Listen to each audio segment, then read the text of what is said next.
अगर समुद्र में 750 मीटर की गहराई से नीचे सबमरीन यानी कि पनडुब्बी जाती है तो उसमें इतना तेज विस्फोट होगा कि उसके चिथड़े उड़ जाएंगे। वहीं अगर एक नॉर्मल इंसान समुद्र में 1 किलोमीटर की गहराई से नीचे बिना ऑक्सीजन सिलेंडर के जाता है तो उसके लंग्स फट जाएंगे। वहीं अभी तक समुद्र की सबसे गहरी ज्ञात जगह चैलेंजर डीप है, जो लगभग 11 किलोमीटर की गहराई में है, जहां अब तक 8 लोग जा चुके हैं और जिंदा वापस आ चुके हैं। जबकि इतनी गहराई में किसी इंसान या मशीन का जाना जानलेवा साबित हो सकता है। अंतरिक्ष से देखने पर हमारी पृथ्वी नीले रंग की दिखाई देती है, जिसके पीछे समुद्र बहुत बड़ी वजह है। धरती के लगभग 71% हिस्से में समुद्र फैला हुआ है, जिसमें मौजूद पानी की वजह से पृथ्वी को नीला ग्रह कहा जाता है। लेकिन क्या आपने कभी सोचा है कि समुद्र के नीचे कौन सी चीज है? यहाँ हम समुद्र के अंदर नहीं बल्कि समुद्र के नीचे मौजूद चीज का पता लगाने की बात कर रहे हैं। समुद्र के नीचे क्या है? इस सवाल का जवाब जानने से पहले ये जानना जरूरी है कि समुद्र की गहराई कितनी है और यहाँ क्या कुछ गतिविधियां होती हैं। तो आइए शुरू करते हैं ये मजेदार वीडियो। समुद्र और जीवन। ये तो हम सभी जानते हैं कि धरती पर जीवन की शुरुआत समुद्र से ही हुई थी, जहाँ सूक्ष्म जीव और बैक्टीरिया ने जन्म लिया और बीतते समय के साथ जीवों की कई प्रजातियां अस्तित्व में आईं। ऐसे में ये कहना गलत नहीं होगा कि समुद्र धरती में जीवन देने वाले मुख्य तत्वों में से एक है, जिसके अंदर लाखों करोड़ों जीव जंतुओं की प्रजातियां निवास करती हैं। आज तक इंसान समुद्र का सिर्फ 5% हिस्सा ही खंगाल पाया है। ऐसे में समुद्र के बाकी 67% हिस्से में क्या है, ये कोई नहीं जानता। लेकिन वैज्ञानिक समय समय पर समुद्र के अंदर विभिन्न चीजों की खोज करने के लिए रिसर्च करते रहते हैं, जिसके तहत इंसान एक हद तक समुद्र की गहराइयों तक पहुंचने में कामयाब हो पाया है। प्रशांत महासागर के मारियाना ट्रेंच में मौजूद चैलेंजर डीप को पृथ्वी की सबसे गहरी ज्ञात जगह के रूप में जाना जाता है। इस जगह की गहराई 10,902 से 11,022 मीटर यानी कि 11 किलोमीटर के करीब है। इस जगह पर सूर्य की रोशनी नहीं पहुंचती और चारों तरफ घना अंधेरा होता है। इतना ही नहीं, चैलेंजर डीप में पानी का प्रेशर इतना तेज होता है कि वहां तक पहुंचना किसी भी इंसान या मशीन के लिए जानलेवा साबित हो सकता है। हालांकि अब तक सिर्फ 8 लोग ही चैलेंजर डीप की गहराई तक पहुंचने और वहां से जीवित बचकर वापस आने में सफल रहे हैं। लेकिन समुद्र की गहराई और उसके नीचे मौजूद चीजों का अंदाजा सिर्फ चैलेंजर डीप से ही नहीं लगाया जा सकता, क्योंकि इस समुद्र में सैकड़ों राज दफन हैं। समुद्र की गहराई। अगर आप समुद्र की गहराई को अच्छी तरह से समझना और देखना चाहते हैं तो उसके लिए शुरू से शुरुआत करनी होगी। यानी चैलेंजर डीप तक पहुंचने से पहले हमें ये जानना होगा कि समुद्र में 1 किलोमीटर से लेकर 10 किलोमीटर की दूरी तक क्या क्या घटनाएं घटित होती हैं और इससे समुद्री जीवों पर क्या असर पड़ता है। अगर आप समुद्र में 1 किलोमीटर की गहराई में जाएंगे तो एक सामान्य इंसान बिना ऑक्सीजन सिलेंडर के इस गहराई तक भी तैर नहीं पाएगा। एक इंसान ज्यादा से ज्यादा 800 फीट की गहराई तक की तैराकी कर सकता है। उससे नीचे जाने पर उसे सांस संबंधी समस्याएं होने लगती हैं। समुद्र में 1 किलोमीटर की गहराई पर जाने से इंसान को बेहद तेज वाटर प्रेशर का सामना करना पड़ेगा, जिसकी वजह से उसके फेफड़े भी फट सकते हैं। हालांकि जलीय जीवों के लिए यह प्रेशर बिल्कुल भी जानलेवा नहीं होता है। इसलिए समुद्र में 1 किलोमीटर की गहराई में मछलियों समेत दूसरे जलीय जीवों की विभिन्न प्रजातियां निवास करती हैं। वहीं समुद्र की सबसे बड़ी शिकारी मछली यानी ब्लू व्हेल अपने शिकार की तलाश में 500 मीटर की गहराई तक जाने की क्षमता रखती है, जबकि आमतौर पर यह मछली 300 से 350 मीटर की गहराई में निवास करती है।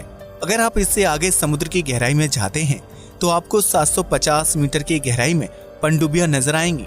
ये पनडुब्बियां पानी के अंदर रहकर दुश्मन देश की गतिविधियों पर नजर रखती हैं, ताकि समुद्र से किसी प्रकार का हमला ना किया जा सके।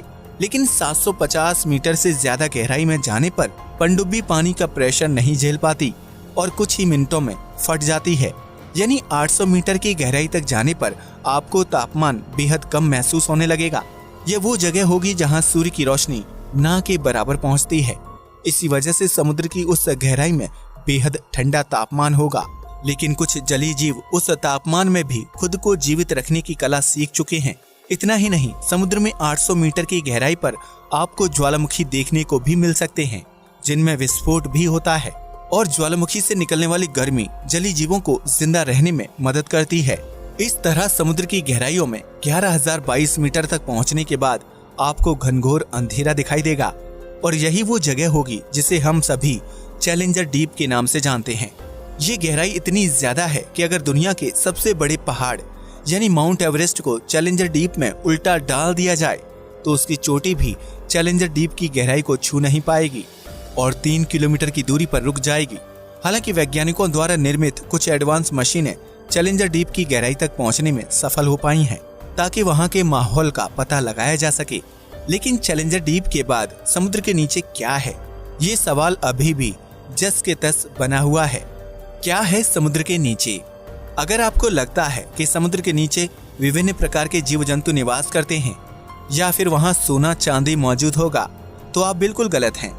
समुद्र के नीचे क्या है ये जानने से पहले पृथ्वी की संरचना को समझना बेहद जरूरी है, क्योंकि पृथ्वी की संरचना ही ये तय करेगी कि समुद्र के निचले हिस्से में क्या कुछ मौजूद है।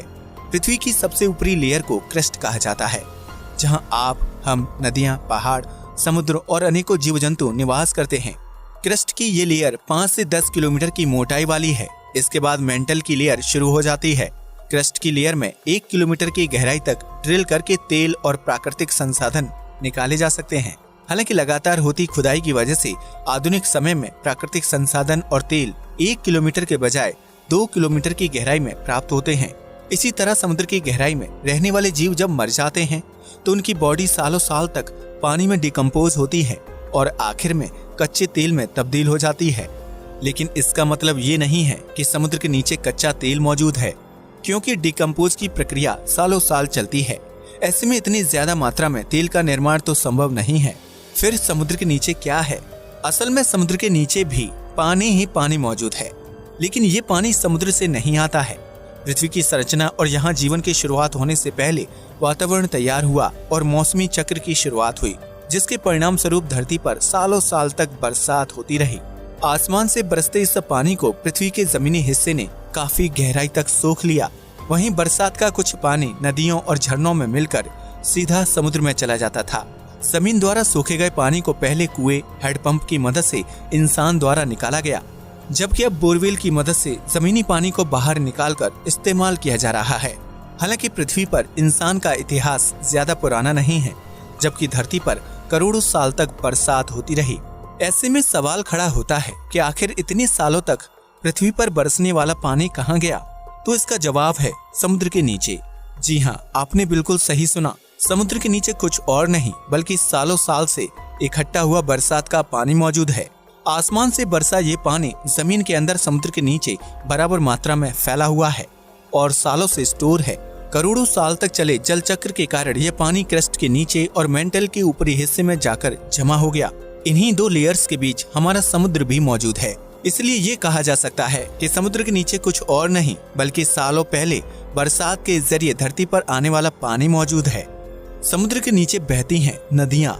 यह सुनने में थोड़ा अजीब और अविश्वसनीय लगता है कि समुद्र के नीचे भी पानी ही पानी मौजूद है, लेकिन इस थ्योरी को कई वैज्ञानिकों ने रिसर्च द्वारा सही साबित किया है। समुद्र के नीचे क्या है, इस बात का पता लगाने के लिए वैज्ञानिक कई साल से रिसर्च कर रहे थे, जिसके परिणाम स्वरूप सबसे पहले मैक्सिको के समुद्र के नीचे नदी की खोज की गई। वैज्ञानिकों ने इस नदी का नाम सिनोटे एंजेलिटा रखा, जो कहीं कहीं पर 115 फीट समुद्र के नीचे बहती है और उसका पानी ताजा नहीं बल्कि खारा है। इसी तरह ब्लैक सी के नीचे भी दुनिया की 6ठी सबसे बड़ी नदी मिली थी, जो 100 फीट नीचे समुद्र में बहती है। इस नदी की रफ्तार 6 किलोमीटर पर आवर है, जो हर बहाव के साथ 22,000 क्यूबिक मीटर पानी लेकर चलती है। वैज्ञानिकों का मानना है कि सालों साल से समुद्र के नीचे इकट्ठा इस जल को समुद्री लहरों और सूर्य के प्रकाश की वजह से गति मिलती है, जिसकी वजह से यह पानी नदियों में तब्दील हो जाता है। हालांकि वैज्ञानिकों का मानना है कि समुद्र के नीचे पानी सिर्फ एक जगह जमा या नदियों के रूप में ही नहीं है, बल्कि यह झरनों के रूप में भी हो सकता है। समुद्र के नीचे कैसे बहती हैं नदियाँ? वैज्ञानिकों ने जब इस बात का पता लगाया कि समुद्र के नीचे नदियाँ बहती हैं, तो उनके बहाव के पीछे की वजह जानने के लिए लोग उत्साहित होने लगे। ऐसे में रिसर्च से पता चला कि समुद्र के नीचे नदी का निर्माण होने के लिए समुद्री पानी की डेंसिटी यानी कि घनत्व, धरती का घूमना और तापमान जिम्मेदार होता है। जब एक जैसी डेंसिटी वाले समुद्री पानी की मात्रा आपस में मिलती है तो उससे समुद्र के नीचे जमा पानी में नई धाराएं बनने लगती हैं। ये छोटी छोटी धाराएं एक साथ मिलकर बड़ी धारा का निर्माण करती हैं, जिसके परिणाम स्वरूप समुद्र के नीचे नदियां बहने लगती हैं। इसके अलावा समुद्र में सूर्य की रोशनी अलग अलग जगहों पर अलग अलग प्रकार से पड़ती है। ऐसे में समुद्र में किसी हिस्से का पानी बेहद ठंडा होता है तो किसी जगह पानी बेहद गर्म होता है। समुद्री पानी के तापमान में इस तरह की विभिन्नता की वजह से समुद्र के नीचे जमा पानी में धाराएं या हलचल पैदा होती है, जिसके बाद समुद्र के नीचे नदी का निर्माण हो जाता है। हालांकि इन दो कारणों के विपरीत समुद्र के नीचे नदियों का निर्माण होने के लिए धरती के घूमने की प्रक्रिया को सबसे ज्यादा जिम्मेदार माना जाता है। पृथ्वी लगातार अपनी धुरी पर घूमती रहती है, जिसकी वजह से जमीन के अंदर जमा पानी में कंपन और हलचल होती है। यही हलचल छोटी छोटी धाराओं को जन्म देती है, जिससे एक बड़ी धारा का निर्माण होता है और परिणाम स्वरूप समुद्र के नीचे नदियां बहने लगती हैं। समुद्र के नीचे धरती के घूमने की वजह से निर्मित होने वाली सबसे बड़ी नदी को गल्फ धारा के नाम से जाना जाता है। यह नदी इतनी बड़ी है कि अगर दुनिया के सभी नदियों का पानी एक साथ मिला दिया जाए तब भी गल्फ की धारा का आकार बड़ा ही होगा। इस धारा में बहने वाले पानी को अंतरिक्ष में घूम रही सैटेलाइट से भी आसानी से देखा जा सकता है, क्योंकि इसका नीला रंग जल्दी से ध्यान खींचता है। इसलिए यह कहना गलत नहीं होगा कि मौसमी चक्र की वजह से धरती पर सालों साल तक वर्षा हुई और उसका पानी धरती के अंदरूनी हिस्सों में जाकर इकट्ठा हो गया। वर्तमान में यही पानी समुद्र के नीचे नदियों और झीलों के रूप में बह रहा है। अब तो आप समझ ही गए होंगे कि समुद्र के नीचे क्या है और वह समुद्र के निचले हिस्से तक कैसे पहुंचा। यकीनन पृथ्वी के निर्माण से लेकर उसकी संरचना और वास्तविक स्थिति सब कुछ बहुत ही रहस्यमयी है, जिन्हें सुलझाने का प्रयास इंसान सालों से कर रहा है। अब ये देखना दिलचस्प होगा कि समुद्र के नीचे मौजूद पानी में भी जीवन संभव है या नहीं। इस बारे में आपकी क्या राय है? कमेंट सेक्शन में जरूर बताइएगा। नमस्कार दोस्तों।